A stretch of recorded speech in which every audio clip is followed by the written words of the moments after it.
And now, Autolite and its 60,000 dealers and service stations present Suspense.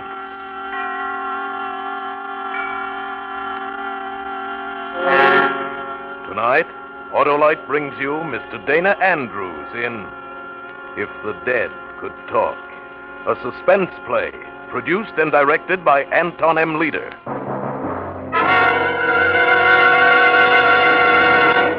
Friends, you know what happens when you take a fish out of water? Sure, it dies. Well, by Cornelius, the same thing happens when your car's battery runs out of water. It lies right down and quits. No water, no life. So what did the Autolite people do? They made the Autolite Stay Full battery with an extra large liquid reserve. Gave it more room for more water. Result, the Autolite Stay Full battery needs water only 3 times a year in normal car use. Think of it. Autolite Stay Full batteries need water only 3 times a year in normal car use. Just like that, Autolite practically eliminates one of your major battery bothers. So, friends, be right with Autolite.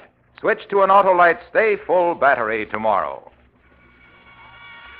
And now, Autolite presents Dana Andrews in a tale well calculated to keep you in suspense.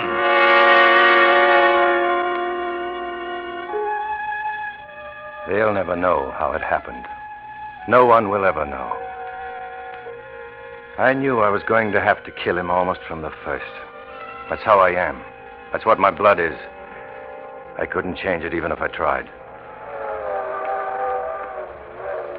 We were on a circus train, the 3 of us in the trapeze act, going from Tulsa to St. Louis.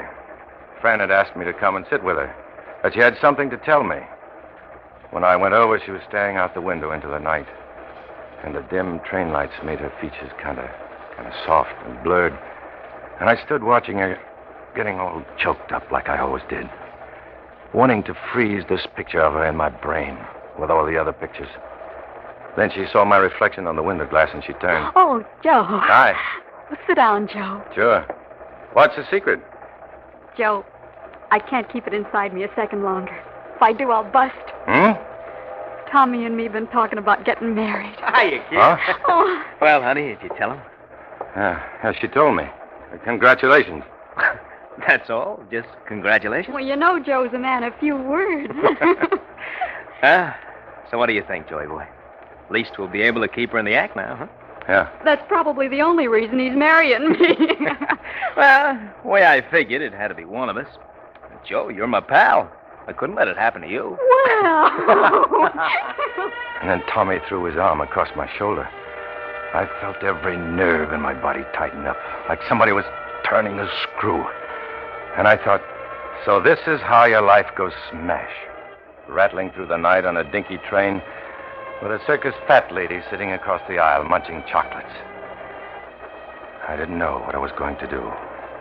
Not then.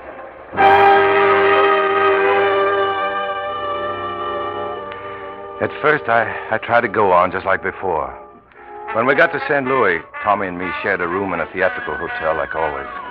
And the 3 of us went on through our routines on the high trapeze, like always.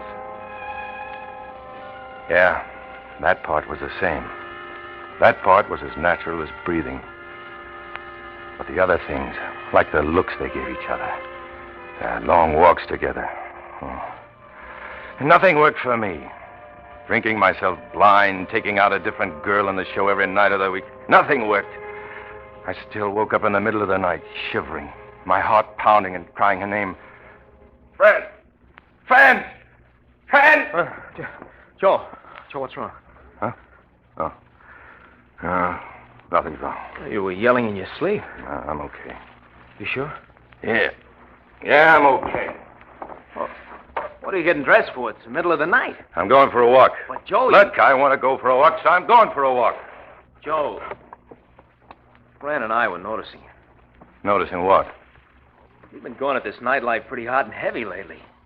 For a fellow who works on a trapeze 60 feet up and without a net, ladies and gentlemen. Well, that's not so good, Joe. What's the matter? You afraid someday I won't catch you, Tommy? Look, why don't you take it a little easier, kid? It's all right to have a good time. Good time? So that's what I'm having. What do you know?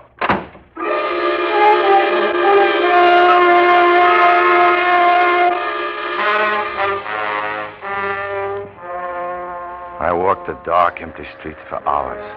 I didn't know where I went or why. Why did it have to be him and Fran, over and over again? Why did it have to be him and not me? And then it was like coming out of a sleep almost. I realized that for a long time I'd been looking through the lighted window of an all-night pawn shop, looking at a gun. At first I started walking away fast. Then I turned back and went into the shop. Yes, sir. What can I do for you? Now, that revolver in the window there, the black one next to the binoculars. Oh, yes, that's a beauty, ain't it? Yeah, I want it. Good enough. Can't go wrong on that one. You got your permits, of course. No, I'm just passing through town. I didn't have time to get one. Well, I'm sorry, mister, but I can't help you. I've got a $100 bill that says you can.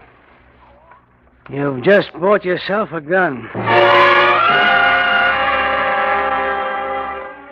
It was after 3 in the morning when I got back to the hotel.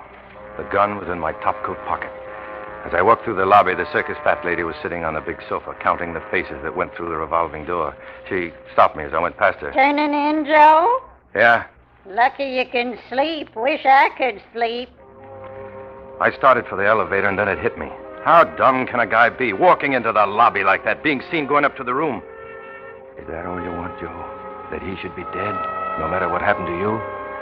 Don't you want Fran? Don't you want to live? I turned back and started out again. No, Patsy, I guess I won't go upstairs after all. Oh? Nothing to do till tomorrow afternoon, anyhow. Maybe I'll take in an all-night show. I haven't seen a show since I was a little girl. Can't fit in the seat.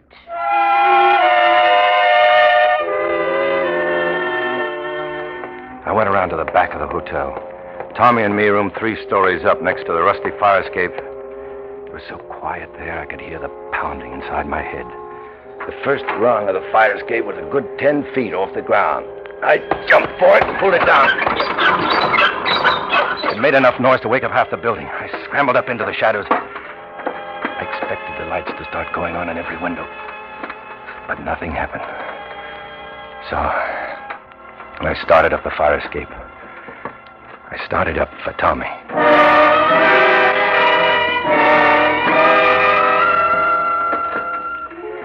I reached the landing.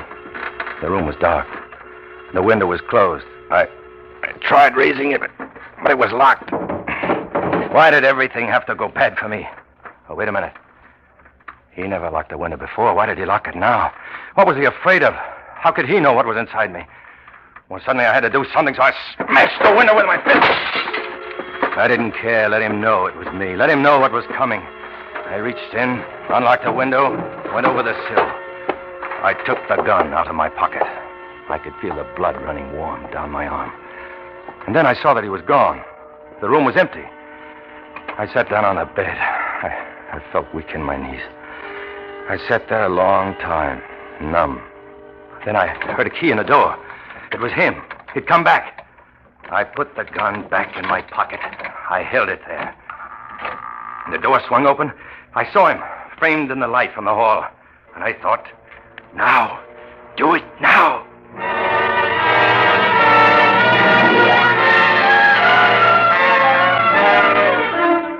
For Suspense, Autolite is bringing you Mr. Dana Andrews in radio's outstanding theater of thrills, Suspense.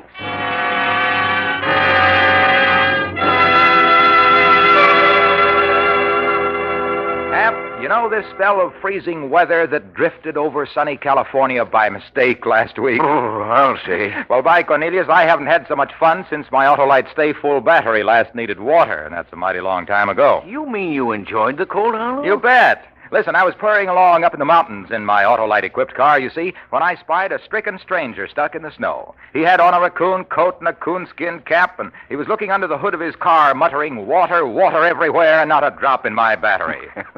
"Friend," I said to this shivering shambles, "if you had an Autolite Stay Full battery in that thirst-starved convertible, you'd be singing 'How Deep is the Ocean' instead of 'How Dry I Am.'" "What do you mean?" asks he. So, of course, I told this chap that Autolite Stay Full batteries have an extra-large liquid reserve.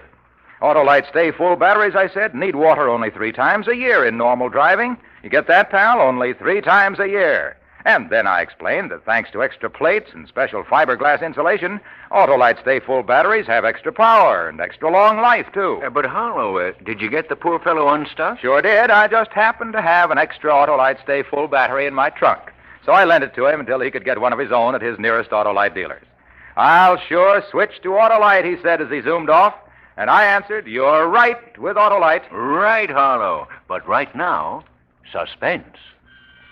And now, Autolite brings back to our Hollywood soundstage Mr. Dana Andrews as Joe in a tale well calculated to keep you in suspense.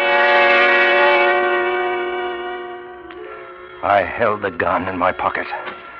The door swung open and I saw him framed in the light from the hall. And I thought, now, do it now. When'd you come back, Joe? A while ago. Where's that light switch? Don't turn the lights on, Tommy. What's the matter with you? I said... What do you got against lights? How can you just sit there in the dark? You know, Fran and I wondered what happened to you. We were out looking for you. I held tight to the gun in my pocket. I followed him with it as he moved around the room, stopping at the dresser to comb his hair, whistling because he was getting Fran, and it was such a good feeling. And all I had to do was just squeeze the trigger. Come on in. Say, honey, Thatcher tells me that you... Oh, you got back, Joe. Yeah. Hey, what did you do to yourself? Look at that arm, Tommy. His arm, it's bleeding. Hey, I didn't notice that. Joe, you take your coat off. I'll get some towels and mercurochrome from the bathroom. What'd you do? Get yourself in a brawl? No, not exactly. Tommy, where's the mercurochrome? Hurry up. Oh, I'll show you where it is. Get your coat off, Joey. Here. I hurried to the dresser, dug the gun out of my pocket, and put it in the drawer. Fran came back with an armful of stuff. Her fingers started to probe my arm while she was rolling up my sleeve. Look what this guy did to himself. Joey, you big silly kid, you. What are you fighting for? Tommy, get him up. Hey, what happened to this window? Well, that's how I cut myself just now. I thought it was stuck. You know me, long on muscles and short on brains. Oh, it's all right. Just a little cut. Our boy's going to be all right, Tommy. The show goes on. Doesn't it, Joey? Sure. Oh, such a sweet, helpless guy this is. We got to take better care of our boy, Tommy. Yeah. You know, our Joey's just a great big kid. He likes to go on adventures with silly blondes, but nobody got wrists like this man to catch my Tommy when he flies through the air with the greatest of ease. You know, Joe, I wouldn't trust Tommy's life in anybody's hands but yours. And she leaned over me, and I could smell her hair. And her warm breath danced around my eyes. And him and that whistling. Why shouldn't he whistle? He had the world. He had Fran. There. How's that feel, Joey? Her talking into my face. Smoothing my hair. Now, don't you punch any more windows in the nose, you understand? Didn't she see what she was doing to me? Didn't they see what was happening to me? How could two people be so blind? Couldn't they see? Feel better, Joey? I asked you. Leave me alone. Leave me alone!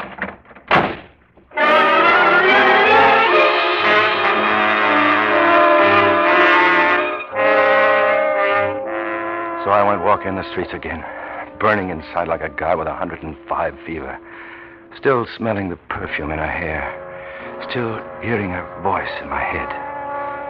It was after 4 in the morning when I got back to the hotel. Nobody in the lobby. Nobody but the room clerk, taking a snooze at the desk. This time, Tommy was in bed, asleep. I sat on the edge of the bed for a long time, listening to his breathing. Then I went to the drawer and got the gun. I laid it aside for a moment, and I scattered the stuff out the drawer like a burglar would. He was looking for something. Then I went over to where his pants were hanging on a chair. I guess I got a little excited. As I grabbed for the pants, the chair fell over.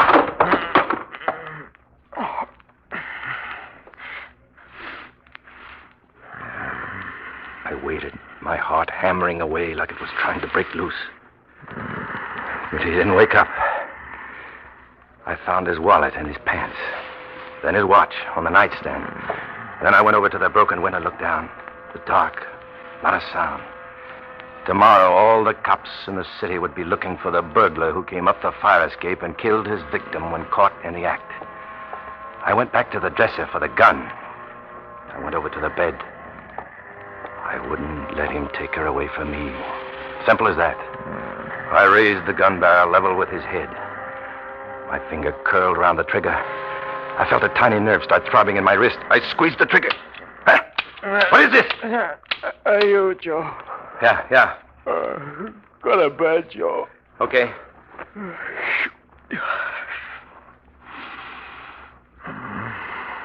When Tommy had gone back to sleep, I broke open the gun. It was empty. But it had been loaded before. They must have found the gun after I left. But why had they taken the bullets? I didn't understand. How could they know anything? All of a sudden, I was afraid. I put the wallet and the wristwatch back. I put the gun back in the drawer. What was I going to do? I flopped down on the bed and tried to think. But somewhere along the line, I fell asleep.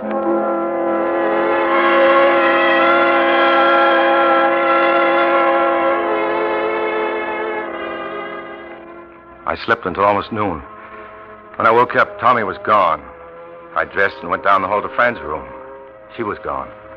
At the desk, they didn't know what had happened to them. I went down to the armory where we were playing. They went around there. It was getting close to the matinee. I went to the dressing room. No sign of either of them. Then, just a few minutes before we were to go on, the door burst open and they were standing there. We thought we weren't going to make it. That's no kidding. Where were you? Just feast your eyes on the little gold object, third finger, left hand, sometimes called a wedding ring. Well, aren't you at least going to say bon voyage, partner? Oh, sure. Best of everything. Fran left to change into her costume, and Tommy started getting ready. Happy as a lark. And I felt the hate choking me till I couldn't breathe. Burning in me like fire. Then I realized something that sent the cold shivers through me. If I went up on that trapeze today, and if his life depended upon my catching him, he would die. It made me sick thinking about it. Everybody's got to have some kind of belief. I grew up different, not like most people. The only belief I had was the act. I had to keep the act clean. I couldn't let it happen that way. But it would happen. If I went up there, it would happen. Free nurse. Okay. Well, we better be getting out of here, Joey, huh? Well, Joe, come on. I'm not going. What? What are you talking about? I'm not going on. Can't you understand English? What, Joe? I'm not going on. He couldn't do anything with me, and time was running out. He left, and I thought what I'd better do was just pack and leave and never see either of them again. Then, just beyond the door, I heard him whispering to somebody. I knew what it was. He was putting her to work on me. I didn't want to see her. I went to close the door, but she was already standing there, her hand on the doorknob. But it was the wrong hand. It was the hand with the ring on it. His ring. Is it something to do with the act, Joe? No, nothing with the act. Well, then, Don't ask me to go out there, Fran. you know we can't go on without Well, you. do what you can. Fake those triple plays. Look pretty and swing hard. Just don't ask me to go out there. Joey, what's wrong with you lately? Look, don't... I'm worried about you. You've been acting so funny the last week or so. What were you doing with a gun, Joey? We found it in your dresser last night. Scared me to death. I made Tommy take the bullets out. I just bought it for protection, that's all. Protection from what? Joe, you've been so moody, so melancholy. I'm so afraid you might hurt yourself. You think that's why I bought the gun, to hurt myself? Gosh, I hope not. I could... It's our cue. Come on, Joe. She moved up close to me. Her hand touched the side of my face. Soft and warm. We'll be waiting for you. We won't go on without you. She left. I didn't know what to feel. Inside me, some of the hate was unwinding. I didn't want to hate him. I began thinking maybe I could get by today after all. And after today, I'd just beat it and never see him again. I began thinking how lucky it was that everything had gone wrong last night. I started for the door. And then I saw the two of them behind some props, kissing each other, while they were waiting for me.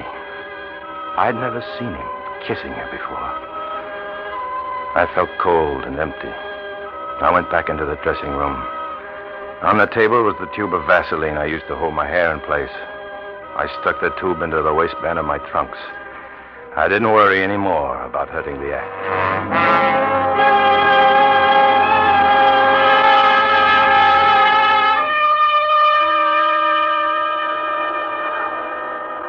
The act went off like clockwork.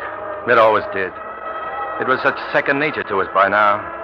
The precision climb up the ladders to the two little takeoff platforms, me on one side of the ring, the two of them on the other. I felt good, like I always felt up here. I knew what was going to happen, but I wasn't fighting it anymore. When it came, that's all. And then it was time. All the easy stuff was over. We were ready for our big specialty, Tommy's triple somersault. Ladies and gentlemen, your kind attention, please. It is once again my privilege to present the most breathtaking trapeze stunt in all the world. I was already on the lower trapeze, lolling on the crossbar. It was Tommy's stunt, so no one noticed me. I reached up into the waistband of my trunks and flicked the cap off a tube of grease. I pinched the tube, and a coil of Vaseline spurted into my palm. I greased my wrists until they were as slippery as a pair of eels. That was where he was going to hang on to. Where he was going to try to hang on. The great Joseph. The slightest miss will mean instant death. Tommy signaled that he was ready. I was ready, too. I turned lazily on the bar until my head hung down. I was dangling by my legs, flexing my arm, my eyes running over the row upon row of tiny upturned faces. It was a matter of seconds now. 5,000 pairs of eyes watching. 5,000 hearts starting to speed up. Even the peanut and popcorn boys had stopped. Just the roll of the drums building up, louder and louder. Without looking, I knew Fran was putting on Tommy's blindfold. In another second, I'd swing around and face them and begin the count. I began turning. What happened? I turned quickly. Fran was alone on the platform. For a split second, I couldn't figure it out. And then I saw Tommy falling through the air. He grabbed at a guy wire as he passed, and he held on. He slid down the wire, spiraling down in a sickening, crazy corkscrew, down all the way to the bottom, but never letting go. He landed in a huddle at the bottom, but then he picked himself up. So he was all right, nothing broken. Except the way he held his hand, you could tell it was as raw as if he'd cut it open with a knife. I swung around and looked up at Fran. She caught my eye and formed the words, "My fault," with her lips. And then, "Sorry." Then she had made him slip. She had kept him from swinging out on that trapeze. But why? I swung back. All of a sudden, I wanted to get down. I wanted to get away.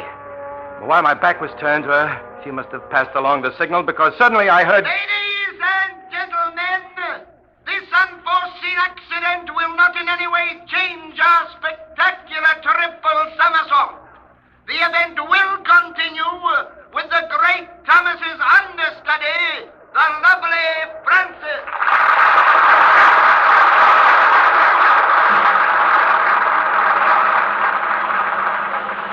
I guess at first I was just too shocked to think.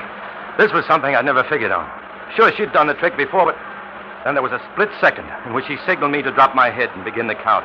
And then before I could get my own desperate signal back to her to stop, not to go ahead, the black mask had dropped over her eyes and I was cut off from her. "Fran, don't do it! Don't do it!" But the drums had already begun that thunder. My voice couldn't reach her now. She'd swung the empty trapezes out into space. The count had begun. 1, as she let go. 2, as the trapeze made its arc. 3, as it returned. Twice more the empty trapeze would swing out, and then on its return she would grab it. "Fran! Don't do it! Don't do it!" But I knew she could only hear the drums. If there were only some way to stop the drums. I heard the terrified roar of thousands of throats, and I knew it was death.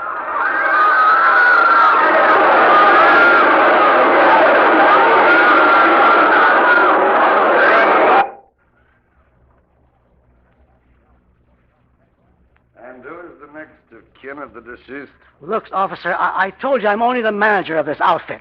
Why don't you ask those two over near the body? They know all about it. They're part of the act. I told you I'd get to them. Now, how exactly did the deceased... Listen, officer, why so many questions? It wasn't murder, you know. It was just an accident. Slipped and fell off the trapeze. I guess it was the excitement of seeing Tommy take that bad spill.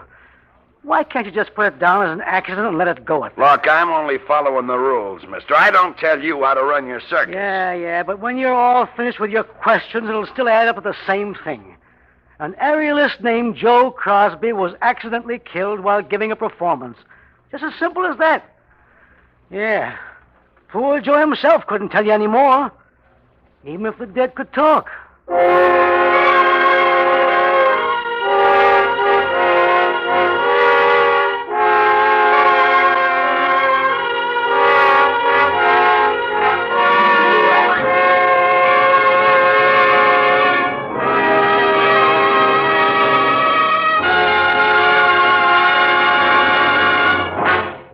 Thank you, Dana Andrews, for a splendid performance.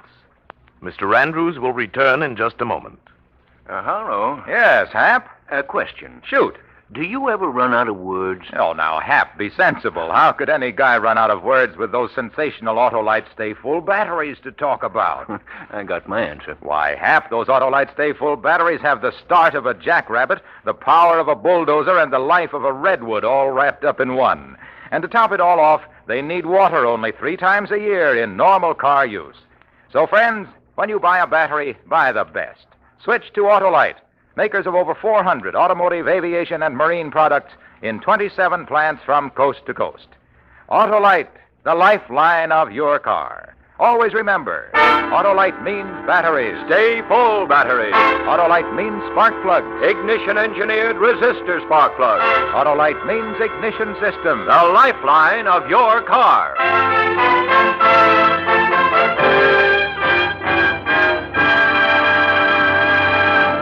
And now, here again is Mr. Dana Andrews. My thanks to Tony Leader for the opportunity of appearing again on Suspense. It is always a pleasant and rewarding experience. And you'll have a pleasant and rewarding experience, I'm sure, next week when radio's outstanding theater of thrills brings you Robert Montgomery in another gripping study in Suspense. Dana Andrews appears through the courtesy of Samuel Goldwyn, producers of Enchantment. Tonight's suspense play was adapted by Larry Marcus from the short story by William Irish. Music was composed by Lucien Morawek and conducted by Lud Gluskin. The entire production was under the direction of Anton M. Leader. In the coming weeks, Suspense will present such stars as Fibber McGee and Molly, Charles Lawton, James Wyman, James Mason, and many others. Make it a point to listen each Thursday to Suspense, radio's outstanding theater of thrills. And next Thursday, same time, hear Robert Montgomery.